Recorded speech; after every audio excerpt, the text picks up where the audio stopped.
Berikutnya laporan proyek. Ini laporan proyek tertentu. Kalau untuk yang lebih dari satu developer, itu kita bisa memilih 1 dari 5 di sini maksimum untuk memunculkan anggarannya, kemudian realisasinya, serta selisihnya.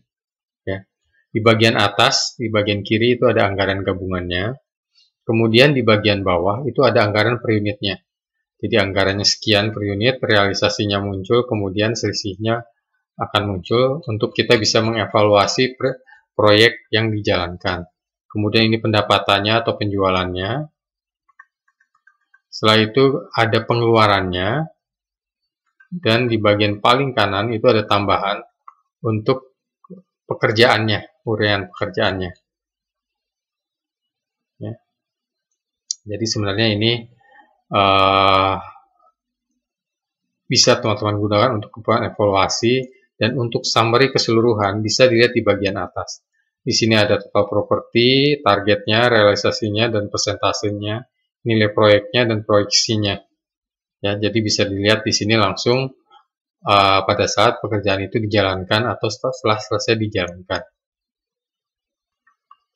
Oke, kemudian laporan semua proyek. Ini adalah rekap terpadu, rekap gabungan. Ya, di rekap gabungan ini teman-teman bisa melihat proyeksi dan realisasi serta selisih untuk 5 proyek tersebut sekaligus. Hanya saja tidak sedetail laporan yang per proyek tadi, karena di sini hanya mengambil rekapnya saja. Jadi yang proyek perumahan 1 ada di atas, proyek perumahan 2 di bawahnya, dan seterusnya kalau yang aplikasinya bisa digunakan untuk 5 proyek developer. Setelah itu ada laporan unit properti. Ini lebih ke detail propertinya. Ya, status pembangunannya bagaimana, sudah selesai atau belum selesai, rencananya bagaimana, realisasinya bagaimana, serta anggaran dan penjualannya bagaimana. Kemudian laporan penggunaan anggaran biaya unit. Ini lebih ke kita buat ngecek ya. Jadi dari pembelian atau PO yang kita lakukan itu apakah sudah digunakan semua ataukah masih ada sisa saldo. Ya. Jadi kalau kita misalnya ke distribusi penggunaan biaya, di sini kan muncul penggunaannya. Di sini akan muncul sisanya. Sisa ini yang sebenarnya akan muncul sebagai rekap di laporan penggunaan anggaran biaya unit ini. Ya, tujuannya hanya untuk memonitor apakah masih ada yang belum digunakan atau sisa yang mungkin bisa dibawa ke pembukuan di tahun berikutnya. Kalau perlu dilihat, ini yang membedakan adalah ini penggunaan anggaran.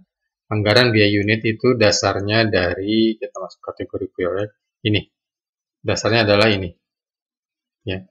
Sedangkan kalau materialnya itu kita bisa lihat kalau sisa anggaran ini dasarnya adalah dari PO. Jadi nomor PO-nya akan muncul. Jadi penggunaannya per masing-masing, ya, per masing-masing PO, per masing item ya. Jadi lebih ke kategori yang ini. Jadi ada kategori ini yang dimunculkan rekapnya, dan kategori ini yang juga akan bisa dilihat rekapnya. Ini ada grafik keuangan, ya, bentuknya seperti ini. Ini selama 2 tahun langsung direkap dalam satu halaman. Jadi bisa dilihat laba ruginya, arus kasnya bulan per bulan selama 24 bulan maupun neracanya di sini. Dan terakhir adalah laporan kas proyek untuk kita kalau ingin mengevaluasi pengeluaran kas masing-masing proyek. Kemudian di sini ada alokasi dana perusahaan ya. Ini bisa kita isikan di sini. Jadi maksudnya alokasi dana perusahaan yang dialokasikan di luar dana tambahannya. Sebagai contoh tadi kan ada dana pinjaman, itu dianggap dana tambahan, tapi dana internal perusahaan yang dipakai itu bisa ditaruh di sini budgetnya. Jadi kita bisa melihat bahwa dananya dipakai itu jadi positif atau jadi negatif sebenarnya. Ada lebih atau ada kurang terhadap dana yang dialokasikan. Dan di sini bisa dilihat rekap hingga per bulannya.